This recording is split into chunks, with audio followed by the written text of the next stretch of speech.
Kancı! Armanlı! Çarşamba yapsam mı?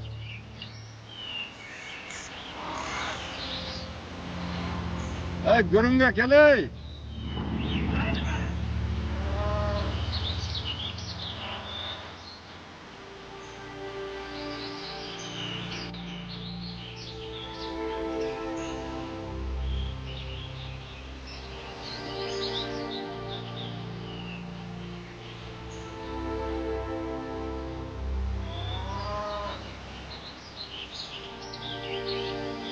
Mana şu mening tug'ilib o'ynab o'sgan qishlog'im. Qumqo'rg'on tumanining Kattako'l mahallasi Katman qishlog'i bu. Aslida Katmanning ichida Kattako'l ham. Katman juda katta joy. Mana shu Oqqo'rg'on kanali o'tgandan keyin bu yerlar juda obod bo'lib ketgan. Bu Oqqo'rg'on kanali o'tgan paytlarda biz tug'ilmagan bo'lamiz. Surxondaryoning 6 ta tumaniga suv yetkazib beradi. To'palan daryodan boshlanib, Bandixonda, cho'lda tugaydi. Mana shu qishloq qancha ko'p yaxshi odamlarni berdi.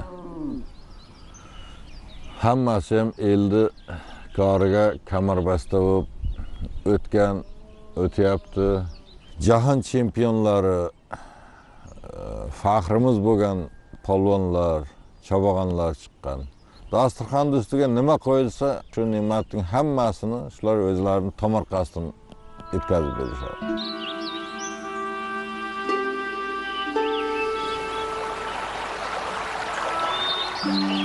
Bu kanal ilgari shunday o'zi oqib yotardi, tollar o'sardi, jing'illar o'sardi. Biz cho'milardik bu yerda. Cho'milganda ham 24 soatning agar nimasi 24 soatning hammasi kanalda bo'lsak deb iliqlardi. Yozgi kunlari qo'zni qaytarib, qo'yni bo'g'ib kelardik. Cho'milaverardik. Bu to'polonni suvi. Juda ham muzdek, sovuq. Qordan keladi-da bu. So'ng mana shu qirraga birinchi onam chiqardi. Tush payti. Chiqdagim mana yoqqa uxlanglar bir pas. Tush bo'ldi. Xo'p, onajon deb shunday chiqib kiyimlar kiya boshlardik. Onam bizda endi keladi deb ishonib qaytib ketardik. Yana kiyim deyishib, yana kanalga tashardik. Itbaliq deydi-ku, shul biz edik. Keyin xolam chiqardilar. U yana bizni urushib tez chiq qirilg'ir itbaliq derdi. Xo'p, mana boryapmiz deb yana ishdan ko'ylak kiya boshlardik.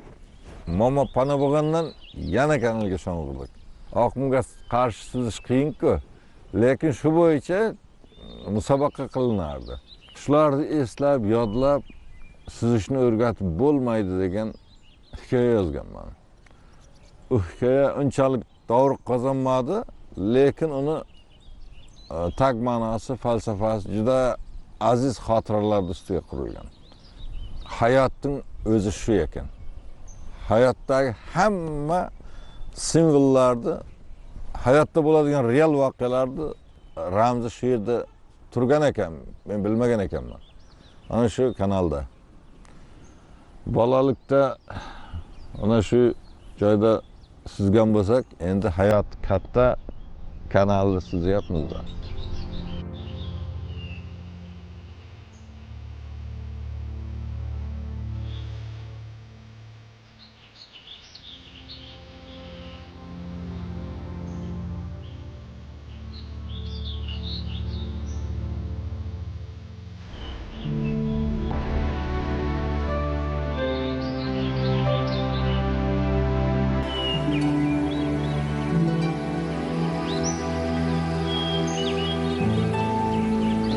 Mana 80 yilki eshitmas otam, u bizdan bezordir bilmasam bo'tam.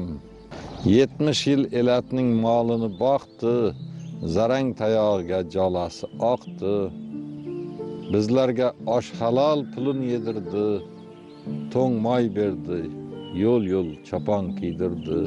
Odamlar saylda ovul qidirdi, otamiz yo'qolgan qo'yni qidirdi.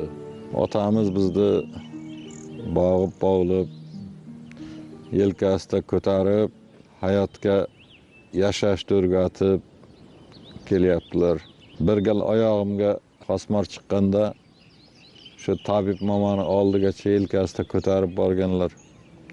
Shunda otamni bo'ynidan ushlab olib ketaversam, otamdan bir is kelgan. Ter hidini tuyganmanda. O'sha payt menga yoqmagan. Lekin tushunsam, hayotni hidi shu ekan. Vatan o'sha ter hididan boshlangan ekan. Ana shu terni hidi bizni odam qilish uchun, bizni boqib bo'g'lish uchun to'kilgan terlar ekan. 90 ga boryaptilar, nasib bo'lsa, umrlar uzoq bo'lsin. Otamning o'ziga yarasha fe'li bor. Ba'zan serjahil joylari ham bor. Otamdan shu juda qattiq hayiqib ulg'ayganmiz. Mana shu fe'l ba'zi joylar bizga ham o'tgan albatta. Onajonim buni juda yoddan bilardi.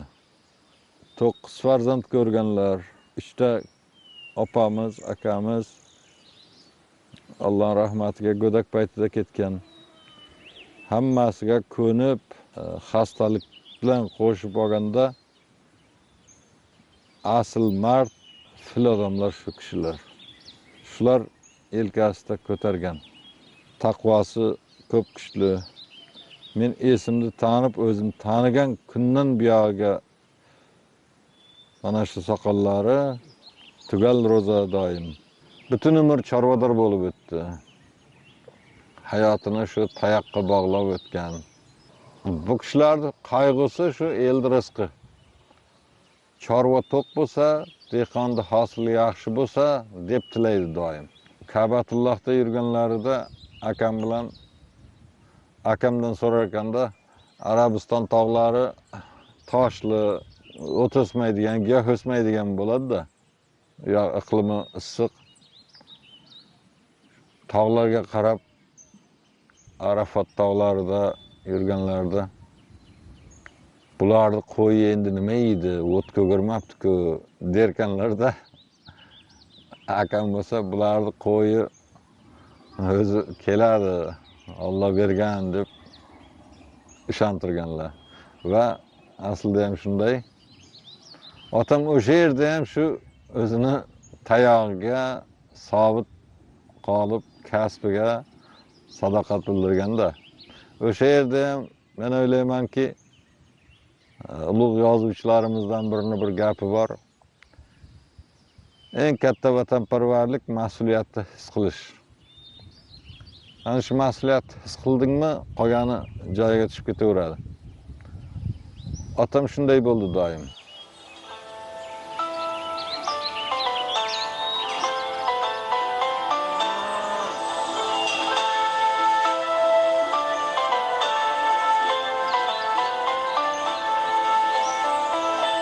Mahalla radiosi.